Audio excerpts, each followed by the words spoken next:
if you work really hard to heal that patch of the planet, you will find that the healing happens within yourself as well.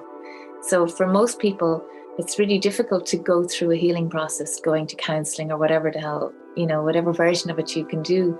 But if you kind of inadvertently heal the land that you're working with, you'll find that you've released all those issues as well yourself. And it's a really magical process.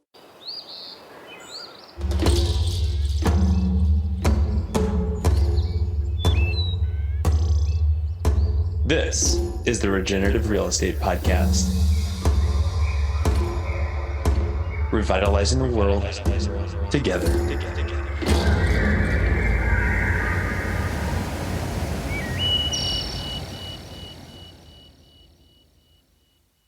Welcome to the Regenerative Real Estate Podcast. This is your host, Neil Collins. It is a show that is supported by our work at Latitude Realty. In it, we explore our natural and built environments and how they can be used as a force for good. The show sets out to inspire impactful ideas, meaningful change, human wellness, and ecological restoration through interviews and easy-to-digest conversations. Our guests range from industry leaders to iconoclasts, from both well-known figures to everyday people leading extraordinary lives.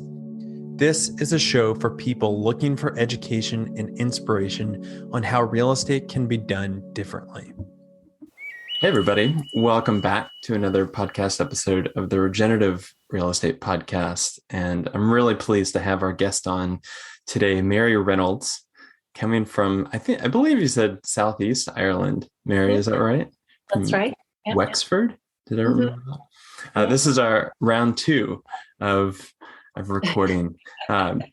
So Mary, I want to tell the listeners of just why I'm really excited and a bit of a fascination, because I don't think that there's too many people in this world that live out their values in a way that whenever I came across your work in Paul Hawkins' book, Regeneration, that one, it deeply, the message is deeply struck, but two, like getting to follow your public persona, it just really resonated that you're somebody that actually lives the values in which they're espousing to the world.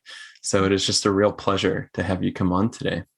Oh, thank you. The last time we talked, I was coughing. I couldn't stop coughing, so we had to reschedule. So it's really good of you to reschedule. So thank you.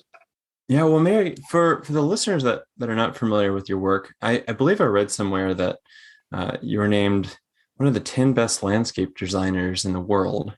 But your other public bio is that you're an ex-landscape designer by your own social media accounts. You're an author and an activist. You've written a great book, The Garden Awakening, and you've even had a movie made about you called Dare to Be Wild. Yeah. Which I do want to get into about how you have a film made about your life. But how about before all of that happened, just a bit about your background and where you grew up and what childhood was like for you? Sure. Well, I was the youngest of 6 children. Parents were farmers and they also worked full time. So life was different back then. It meant that, I had a lot of freedom. So I spent most of my time wandering around on my own in the land that we owned or took care of or didn't take care of. And it was a beautiful kind of a way to grow up. I mean, there was lots of problems like everybody has. I mean, that you wouldn't have a life if you didn't have problems. So that's part of it. And I never really had a calling or anything to become a designer. I had kind of dropped out of college and was working in a cardboard box manufacturing in Dublin. And my parents kind of, fair play to my mum, she insisted I go back to college. And so I just fancied a boy studying landscape design.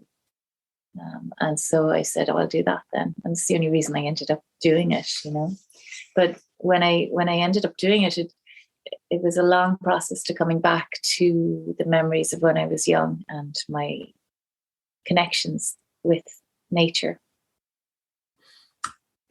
So in college in Dublin, what do you think actually made you stick through the landscape design course? Was it just a remembrance of childhood, or was it you could see yourself working as a designer? What was that for you? No, I think it was basically the parties. There was lots of parties in college, and it was so much fun. And so I didn't really care about what I was doing, but I ended up pretty much immediately when I left college, I ended up going into business straight away. And it didn't take it, I worked at that. I was a good designer. And so it was easy to build up a reputation, but I wasn't a bossy designer. So people would change their minds depending on what program they'd watched the night before, what gardening program or garden design program or makeover show they'd watched. And so, I gradually lost the will to live because I could not understand what I was doing, why was I doing this? But, it was a living. And then I moved back to the hills in a county beneath Dublin called Wicklow. And I lived in this tiny little cottage. And I went for long walks and got lost in, the hills there. And I remembered I had a few dreams. I had a few kind of memories came up of times when I was young, of things that had happened when I was young, of the connections I had made with the green world, the natural world, the magical world, And I realized I couldn't keep designing gardens because they weren't real, and that the real deal was true nature. So that was kind of the beginning of my long journey to where I am now. And, who knows, I might change where I am now again in 10 years or in 2 years. I don't know. But yeah, that's where it started. The gardens that you were designing out of university and before, I guess you made a shift. What that you said you lost the will to live, I think you said. But what did you have any incorporation of what you really talk about now, which is wildness and really bringing that into the garden? Or was it more of like your very manicured, I guess in my mind, what I consider like British gardens, just very prim and proper? Yeah. No, I because I wasn't very forceful, I would end up designing whatever style came up. So I would design an Italian garden or a Japanese garden or a modern garden or an English country garden or whatever they wanted. And then they might change their minds the next day, but that was fine. I'd keep going. And because I had to expand my range to suit people, I got good at the design side of things. And then it was only when I had a particular dream about nature that I kind of thought, no, I can't do that anymore. But nobody would let me do a wild garden, which was my first step on this ladder. I wanted to do wild places, create wild gardens. And at the time, it was not really something that people did, It was all about fashions. And so I thought, well, what if I change the fashion? So I thought, why don't I go to a show garden, And so the only one I knew about was this one called the Chelsea Flower Show in London. And so I rang them up and I said, hi, my name is Mary Reynolds. Will you send me out an application form for the Chelsea Flower Show to do a garden design? And, understandably, in retrospect, they said no, because we've never heard of you. You're very young and naive, and no, you wouldn't be able to handle this. And they were dead right, But because I'm Irish and you don't tend to say no to us without us getting our shackles up, then I kept ringing back, and eventually I got through to a secretary, and she said, oh, those application forms were sent out, 8 weeks ago, and they were due back in this weekend. And that was a Thursday. And I told her the story. And so she said, well, look, why don't you put the design into an envelope and proof of full sponsorship, which you had to have before they would accept your garden. So it was like, I don't know, 150,000 or 200,000 or something like that at the time. And sure, I was penniless. So that was kind of a joke. But so I did the design over the weekend, and she promised that she would slip it into the judging panel file if I got it over to her. And I suppose she thought there was no hope of it happening anyway. But I did the design over the weekend, and I forged the sponsorship documents from an obscure company in Beirut that I figured they'd never find. And it's terrible the things I did in retrospect. And I would never do them now because I have a level of maturity that makes me realize that was terribly risky for them. It wouldn't have been the right thing to do. But I sent it over anyway through a courier service, and they opened it and they loved it. And then I had to come up with all that money without them finding out that I didn't have it. So it was quite a journey, but that was where I started. I guess in a way it started a new fashion. And it opened up that whole concept of really wild gardening, in that world of fashion, and it changed. So that was a good thing to have done. And it brought me into an international design career, which I hadn't expected. Yeah. You were the youngest person to win the gold medal at the Chelsea Garden Show. And this is where I encourage the listeners to watch this movie, Dare to Be Wild. And I'm curious how to flesh out fiction from reality. And I first am curious about, there's a lot of overtones of manifestation of reality, of writing down the main character of I won the gold in the Chelsea Garden Show, and thank you for this award. How much of that was brought out from your life, and how much was it sensationalized for movie making? Yeah, the only bit they made up was there was a girl who was my boss. She was a florist or something at the beginning, and that she wasn't real. That was totally made up. The rest of it was real. So it was like there was a lot more to it than the film, I guess. But there's, it was a very simple version of it. But it was kind of like a romantic drama, really, And I had been reading this book called Deepak Chopra's 7 Spiritual Laws of Success at the time. And, it struck me as the truth, and things that strike me as the truth always I hold in my life, and I realized that, that the world, in the same way that the Irish Druidic tradition, which I'd often studied and still do, I think it's very interesting. They would have believed that, you do create your own world, and whatever you believe is what comes to be. And,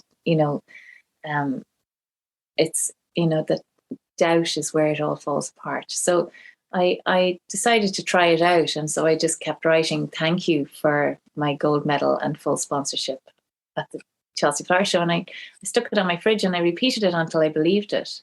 And then I was distracted because I was chasing a man to Ethiopia in the middle of all this. He didn't even know I was going out there chasing him. And I flew out there and dragged him home with me to help me build that garden. So it was quite an adventure. But yeah, it was a sweet story, So and I may have been the youngest then, but I very much doubt I am. I'd say a lot of people have gone through that show since. And done. Where did you end up getting the sponsorship money from? I had 14 different sponsors in the end, and I didn't have any cash. I had a lot of like stone and plants, and the water equipment and the liners, and everything was given to me in return for me naming them as sponsors. And my cousins were bakers, and they gave me trucks and trays to bring a sheep field over from the west of Ireland in trays, like all cut up, and we, because that's full of wild plants. And so I also, at some point in the process, I realized I was going to have to go public about the fact that I needed sponsorship money. And so I went on national radio, and I also kind of the garden got put into the national papers over in Ireland here. And it turned out that the concept that I had written for the garden was almost word for word a brief that a wealthy guy had given to an art gallery to find a piece of sculpture for a hospice in Dublin. And so he saw that as a sign. So they bought the garden as the sculpture for the hospice, and they paid for it to go through the Chelsea Flower Show process. Yeah. And they rebuilt it. They paid for it to be rebuilt over there then in Dublin. Do you find that level of manifestation is kind of the best word that I can come up with, but and that incorporation, has that been a through line for you, or is it something that you draw from on a regular basis? Do you still do that? I do, but I also get traumatized by events in life that make you forget it, do you know? And then you have to drag yourself back to remember that, you know, not to get caught in those loops of anxiety or worry, or, you know, things that everybody gets caught in, those loops. And then that destroys everything, because that's what you attract into your life, whatever you focus upon. So, yeah, that was always something that I've been able to do, but haven't always done because of life, you know. Well, the last question that I have about the movie is just how did it come about that an unknown director was able to pick up this story and then make a movie out of your life? Well, I designed a garden for that lady, and she was a very determined person. I think she. I actually kind of imagined it into being as well, you know. I don't know why I thought that was important at the time. Most likely ego, you know. It sounded like a lovely idea. It was a dangerous idea, really, you know. But well, she made it. Like, it was pretty impressive. She's a bit like a force of nature. It's pretty amazing that she managed to put all that money together and pull it off, you know. I thought it was a beautiful movie. So my wife was crying during it, and it just, it is a great job of storytelling. And that's why I was really curious about how much of this is fictionalized, because it's got such classic, that archetypal hero's journey.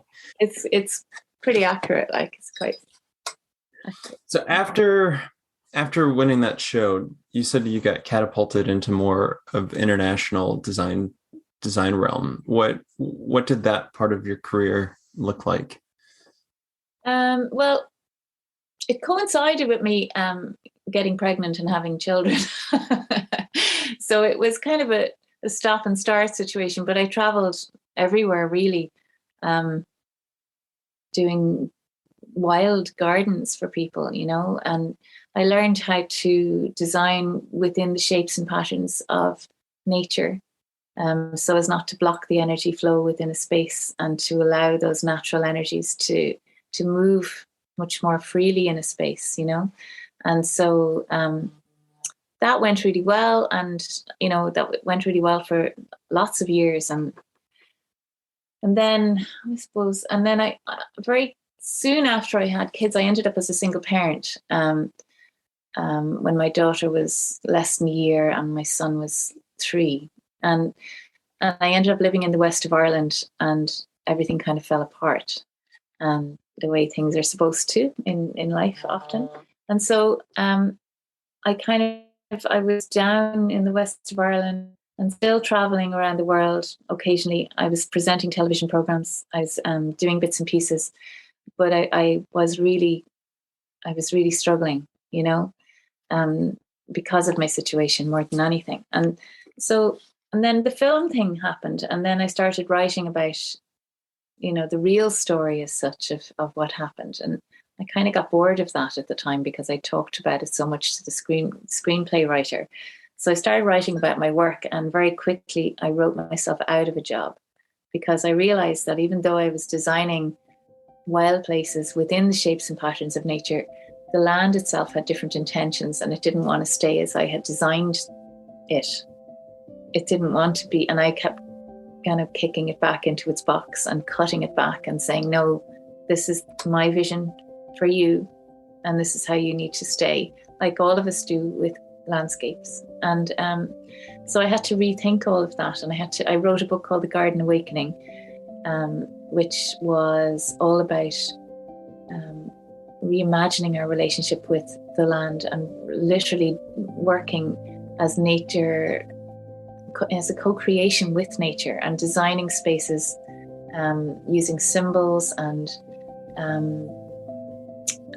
like almost like energies that, you know, you can bring from the land or bring to the land, and allowing the land to become what it wants to become within that whole concept. And that was like the next step on the ladder. And that was great for a few years. And I continued to design gardens based on that idea. And that worked really well. And then it changed everything again. Before we go on to that next rung, the busy doingness of traveling and also worrying about you're now a single mom and moving, it just strikes me that it would be really hard for me to be able to listen and to be able to find that kind of deeper connection. Was that a case for you, or was that always just such a strong force to continue to guide your designs? Because when I was young, I didn't really make connections with people. I made them with the land and with nature. And so whenever I'm stressed, that's what I do. I go back to those true connections. And so it's not like I'm different to anyone. Everyone has that ability. And it's not like I get it right all the time either. Like I kind of, I get distracted, or I get too busy. And, my life has been incredibly busy because of, what it's like being a single parent and not having the support of family really, or anything, So it's been a bit crazy, but it's been really important for me to go through that, to learn to be very strong, Mm. It's not like it's something like listening to the land. Is that what you mean? Listening to the land, is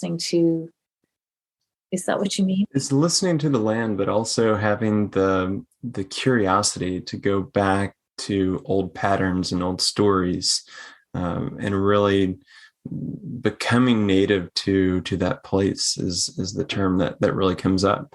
To be able to even identify patterns that exist, that just, I think, in our modern lives, it is really hard to connect into. Yeah, that's true. Yeah.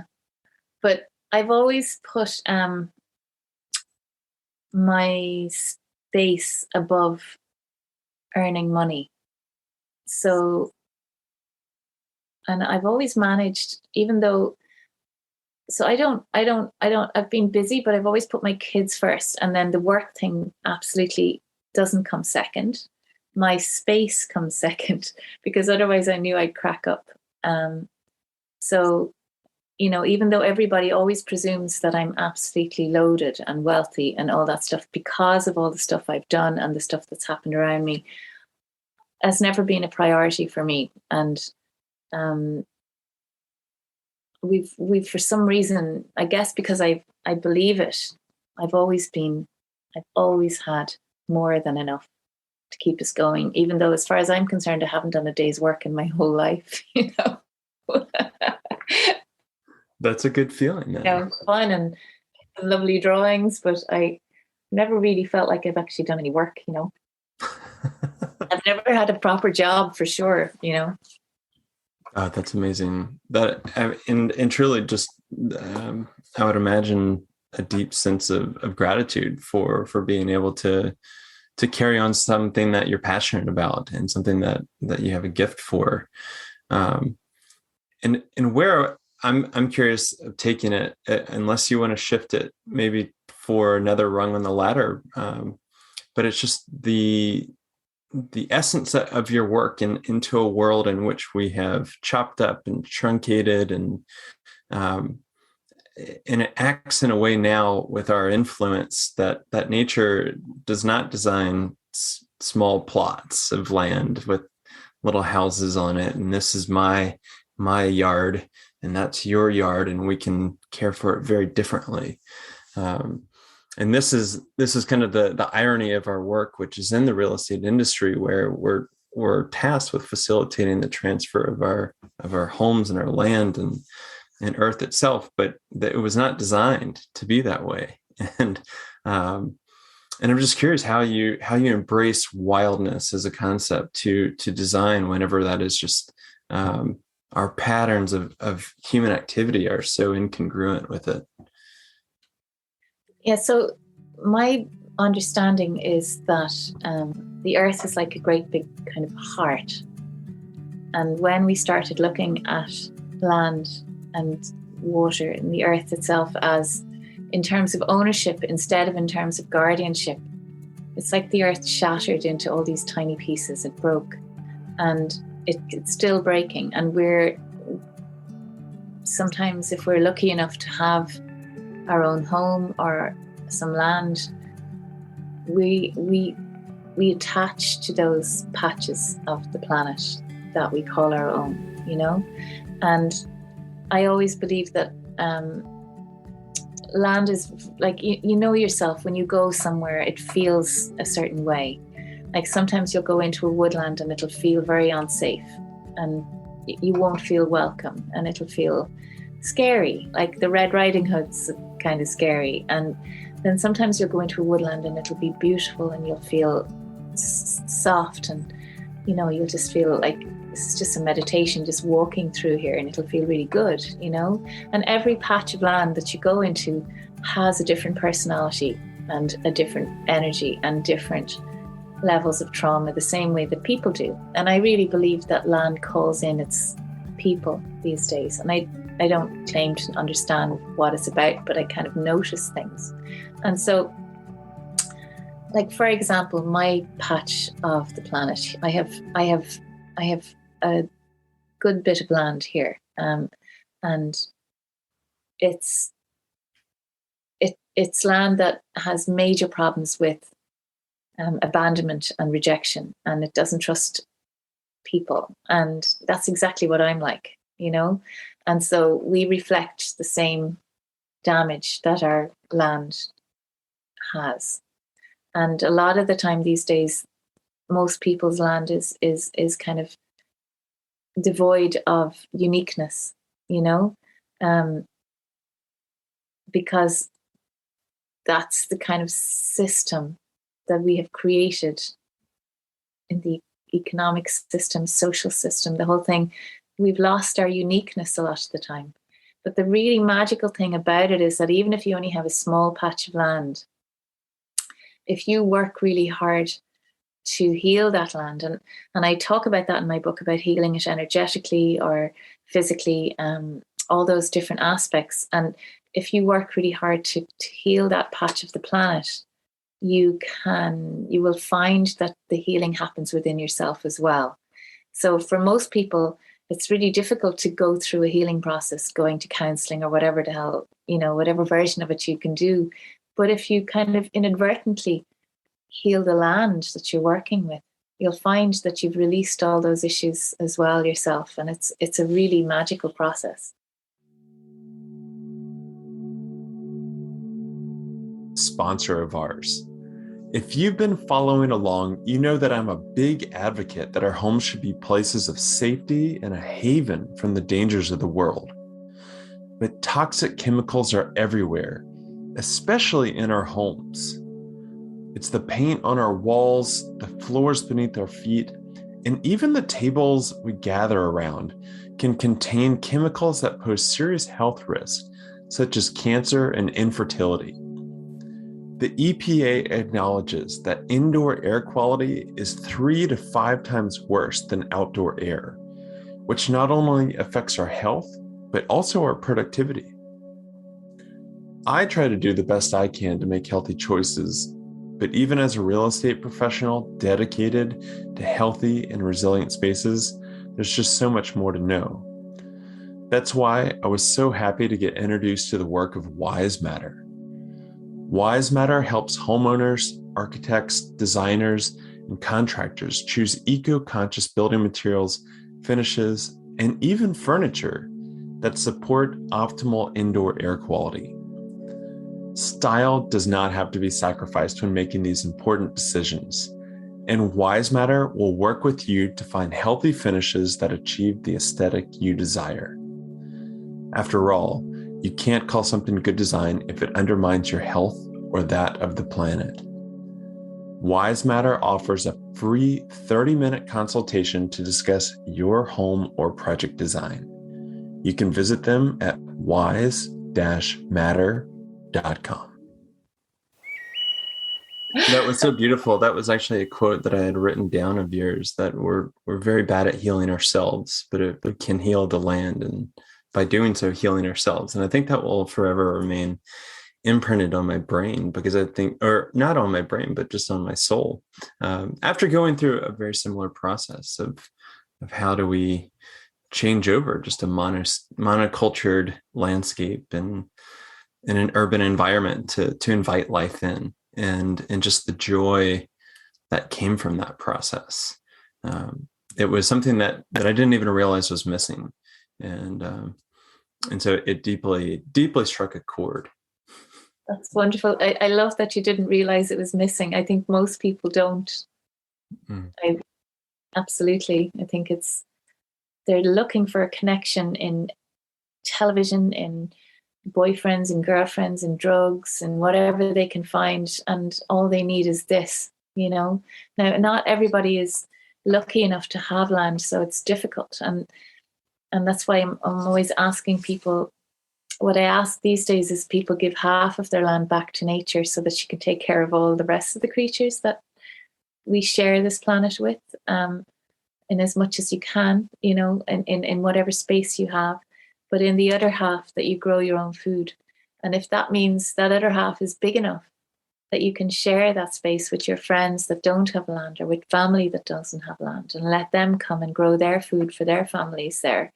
And then you're creating a community of life, and it's a respectful one for the earth and for, for our own connections in the world. And it's a very simple thing, to restore wildness into a patch, even if it looks dead. It's not impossible to bring it back to life, and it will bring you back to life as well, which is the magic.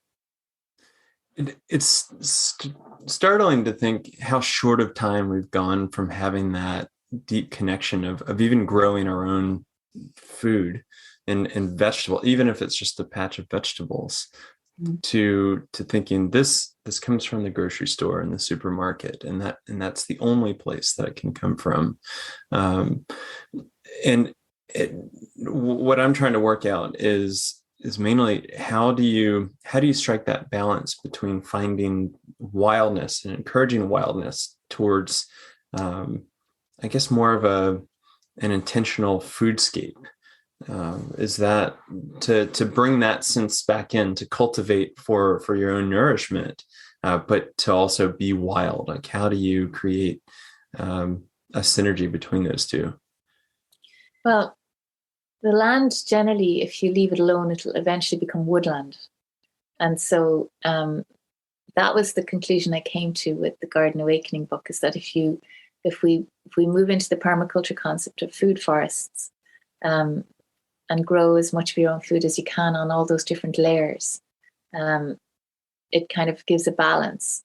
And then I suppose now I feel like we also need to create native plant ecosystems as well, because that's the foundation stone of the health of the earth, So it's kind of that's why I go 50-50, if you can do a food forest or, organic permaculture, whatever methods you want in one side, and the other side, let it become or support it to become a native plant ecosystem with many different habitats, like ponds and, dead wood and dry stone walls, or whatever it is you can do to support life. That's why I'm trying to say to people, if you have enough, split it, and if you don't have the energy to grow your own food, offer that opportunity to someone who doesn't have that opportunity, or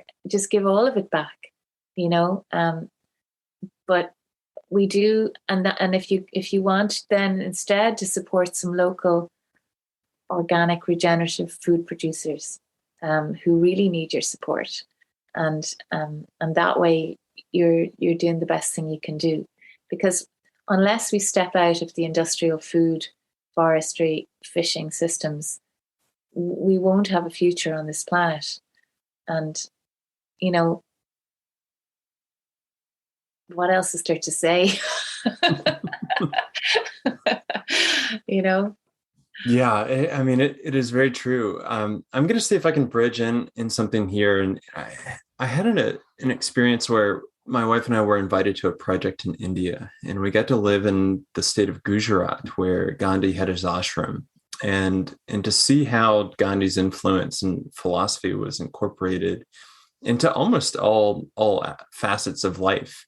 And I've tried to research this on the internet, but there's literally no text for it about the Gandhian landscape design. And how it was described to me was, you have your medicinals very close to your house in case you get sick, and then you've got your vegetables, and then outside of that, your fruit trees, and then your fibers further out. And I mean, that's not too groundbreaking of a concept if you're a producer and you're trying to figure out how to feed yourself and keep yourself well. Certainly a novel concept to Westerners that are habitualized to go to the store. But is that do you ingrain that kind of intention into how you're laying out landscapes where we're working, human and nature are working together? Yes, I think what you're referring to is basically what people call permaculture now, with different zones, isn't it? Which is very sensible. And this is where I wish I had more understanding of how the Gandhian philosophy was really influencing. I mean, because it had a much more of a political tone of what they called Swadeshi, which was really how do we produce our own in a political an active political resistance against an imperial power. But to have that self-reliance, which is what it came down to. And I don't see self-reliance being a major theme necessarily, an overt theme in permaculture, but it's an undertone, just not overtly stated. I'm not sure where I was going with that, but okay. I think permaculture is all about self-reliance. It's interesting because maybe I guess there's so many different versions of all these things now, isn't there? It's like different understandings, different way of interpreting it all. But I think self-reliance needs to be the way forward, if you can, because the system that we're in is not going to. We have to change everything, and so it's good to get ahead of the curve rather than when everything is a bit of a crisis. So this is where I think your activist work comes in. We are facing a pretty daunting system that has blanched out a lot of our deep connection between multinational corporations to just even the deep bedded capitalist system that we're mired in.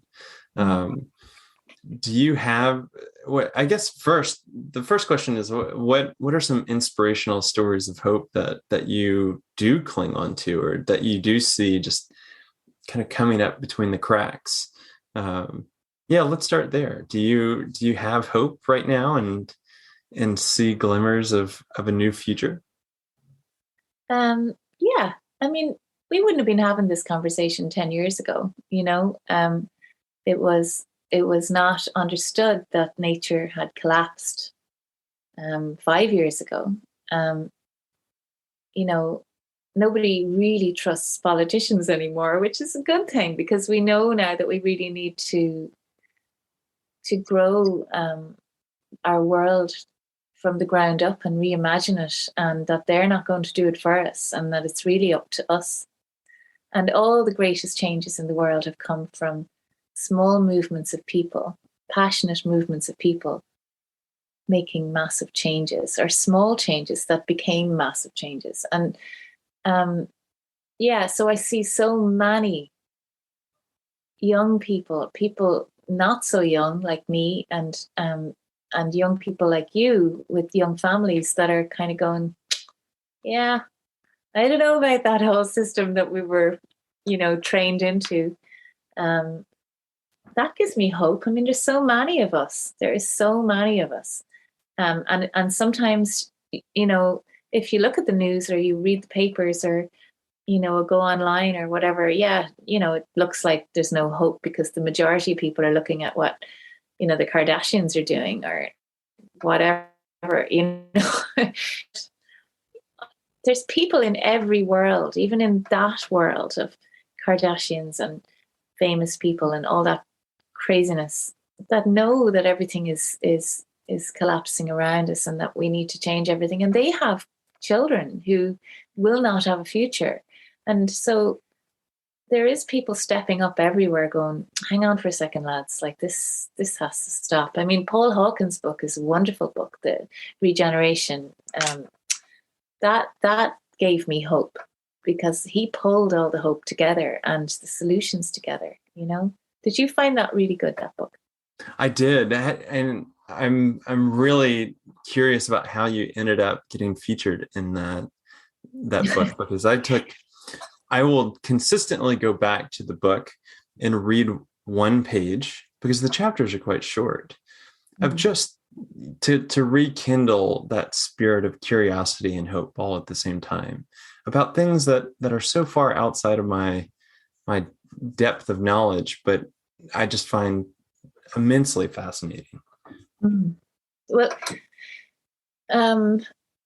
when I started this movement, We Are the Ark, because it's acts of restorative kindness to the earth, and I gave up what I do really to start that movement, and occasionally then, while I was driving that forward as much as I could without any money behind it, and I didn't want to turn it into a kind of a charitable thing, I started down that road and realized, this is going to change the energy of this, I don't want anything to do with it, and stopped.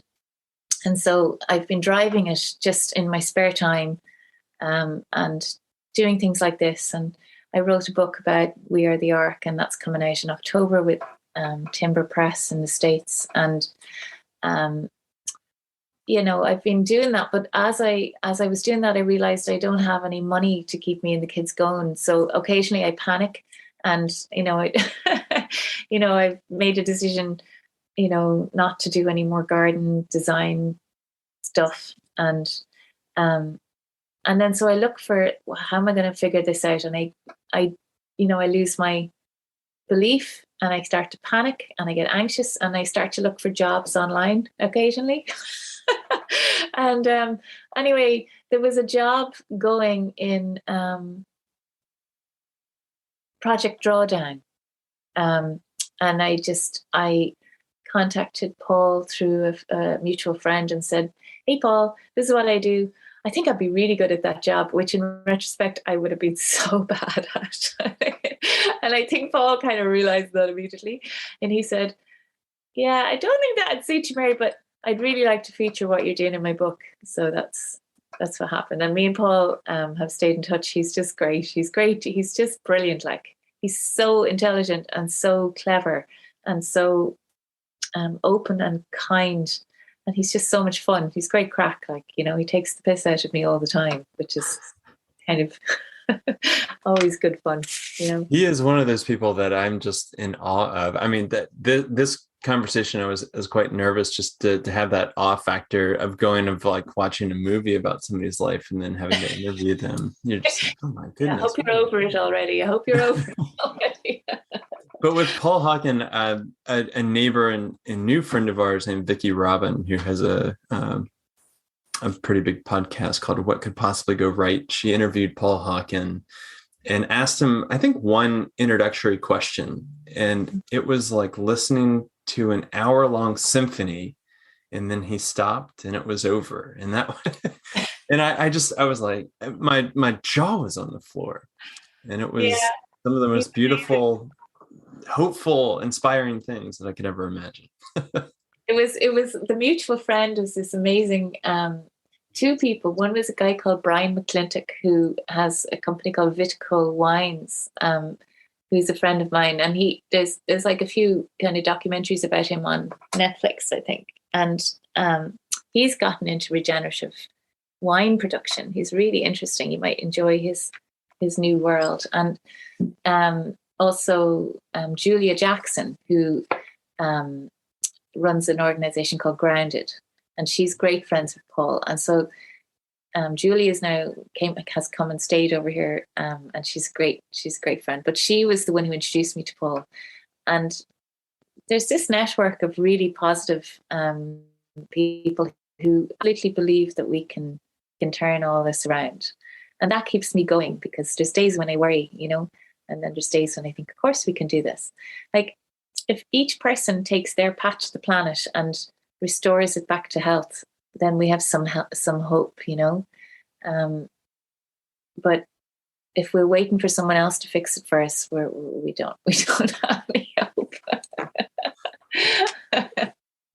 Before we get back into this episode, I want to do a quick interruption to highlight the work that makes this podcast possible. The heartbeat of regenerative real estate is the incredible people that are focused on redefining our culture's relationship to place. From Latitude's growing ecosystem of mission-aligned businesses and organizations to our community of real estate professionals that are best described as change agents, the work we are doing at Latitude is focused on transforming the built and natural environments so that people and planet can thrive together. Here's a short message from Latitude change agent Izumi Tanaka out of Southern California.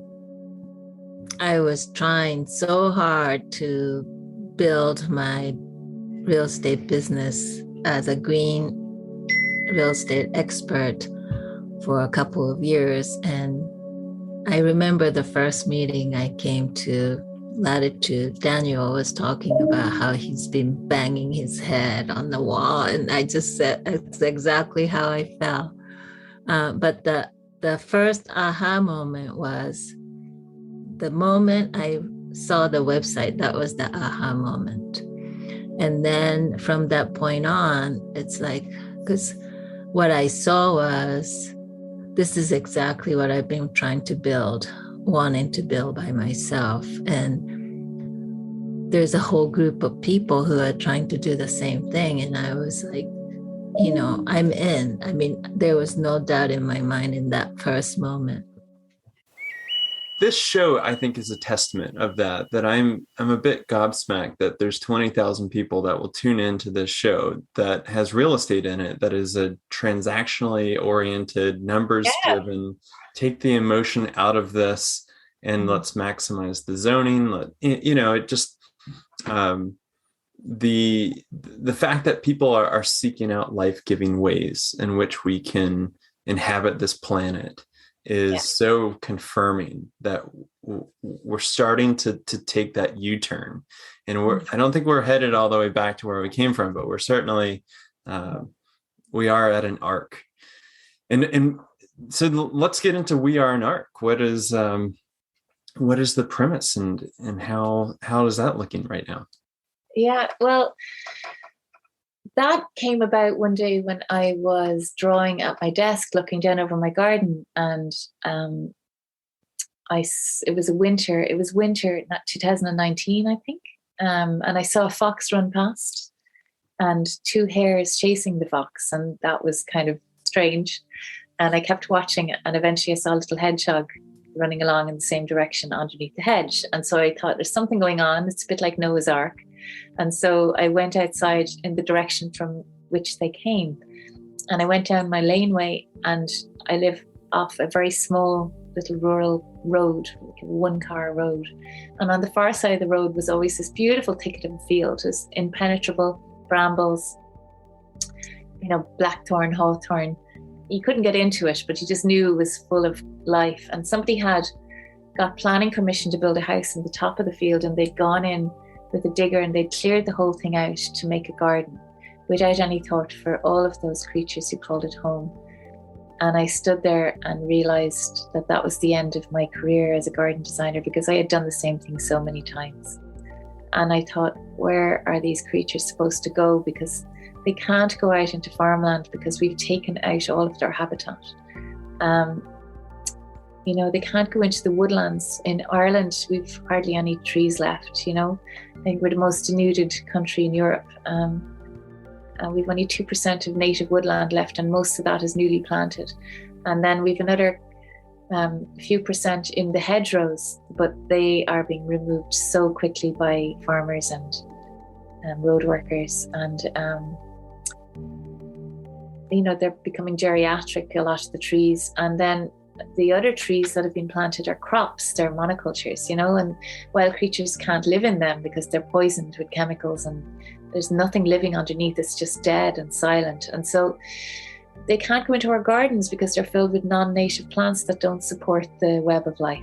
And so I sat down at my kitchen table that day and I thought, well, what can one person do? Because I started researching it and realized that nature had already collapsed in Ireland, and that it was collapsing rapidly all over the world, and that we were running out of time. And so I decided to try and change my industry, which is the industry of gardening, the same way that you've, sparked a light in your own industry. And that's what all of us need to do, is to look at our world and see how can we change it.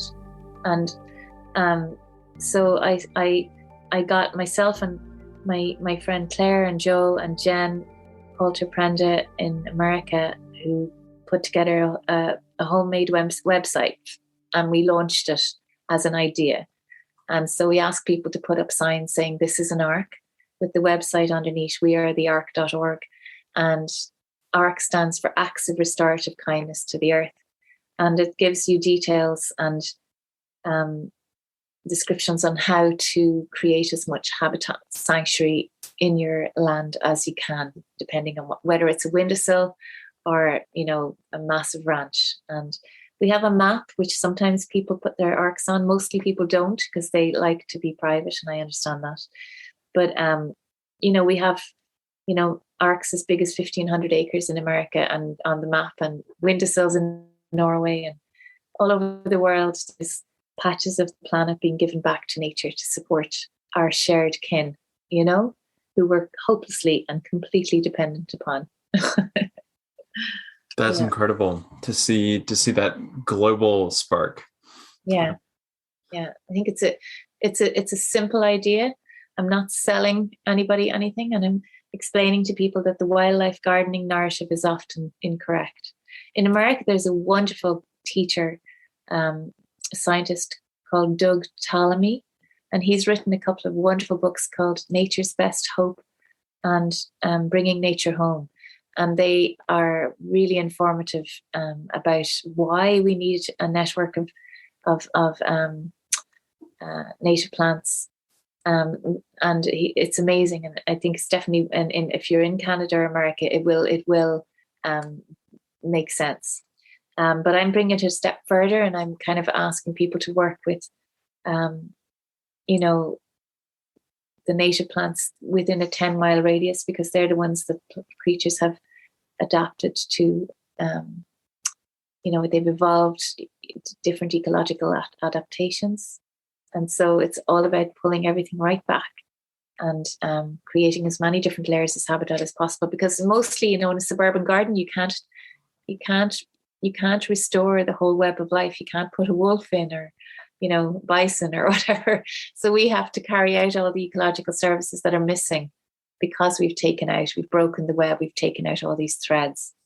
And it sounds complicated, but it's very simple. It's about creating as many layers of habitat as possible, from mature woods or woodlands to scrubby areas, down to meadow, grass, some bare earth banks, or, dry stone walls, ponds, dead wood, leaving the leaves where they fall, and all those things. They're very simple stuff, really. But what happens is people are usually ashamed if they have a messy garden. But if you put up a sign, and they're all homemade signs, and the signs are always really magical. And if you put up a sign saying this is an ark, then people don't think you're mad or think you're just lazy. They think, oh, right, you're doing something important and positive. And, you can still create spaces within that. Like, I do help people design their arcs these days, and so it's not really like it's the intention behind everything that we do in those designs is to support life. It's not to make it pretty or to make something, low maintenance or whatever. But the magic that happens as a result of doing that, because when you're an activist in the environmental movement, it's very hard not to be heartbroken all the time, because there's very little you can do as an individual other than protest, or you can grow your own food, you can eat organic food, you can support local regenerative farming people. You can just there's things you can do, but once you help people bring their own patch of life back, or own patch of earth back to life, it's amazing. It's almost like somebody shines a Batman light up into the sky, because all these creatures, they just go whoo, like it's like they almost return overnight, and it's like they can feel that you've given it to them as a sanctuary. And every single bird and insect that turns up there becomes part of your family, and your heart expands to include them, and you become very protective, and you try and create spaces for them and more help and more habitats. And then when you look over at your neighbor and their dead monoculture of lawn, you think it's just a lost opportunity.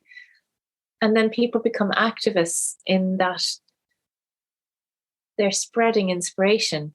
They don't have to go around and bang on people's doors or do anything, but it's just people see it and they go, oh, and it's really magical what happens. It's really simple, but it works. We have found that creating life like that is contagious, and we've seen neighbors will start asking, what's going on here? Yeah. And then all of a sudden they're clearing out a patch of grass and going for it. And the last week I got to interview a gentleman named Dr. Timothy Beatley, who has really been studied under Stephen Keller and E.O. Wilson, and has really been at the beat of biophilic cities for several decades now.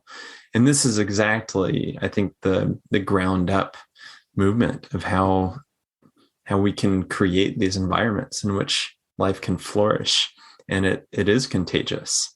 And I love it. I think that I would love to find ways, and I will make a very sincere intention out of this, of the work that we do with our clients. How do we incorporate arcs into the landscape? And then, a lot of our job is really looking at the systems, taking a permaculture approach to the built environment as well. And so how do we harmonize landscape with hardscape of our built environment? So I'm getting a lot of inspiration just talking to you about this, and it's brilliant. That's wonderful. Yeah, amazing. Well, Mary, I want to be respectful of your time here. I'm curious if there's any kind of concluding thoughts, or anywhere that you'd like to point people to really answer the question of what time are we in? And we've talked a lot about this, but maybe just something that you'd like to leave the listeners with. I think if people can switch off their connection to the media, and if they can stop looking at the dark future that people are painting for us, and just just try and reimagine a good positive world, and try and build one from where you are, it's going to be much more powerful than any of that other stuff, you know. I mean, one person in a good space inspiring other people has so much more of a ripple effect than, you know, than signing any petition or any of that stuff, you know.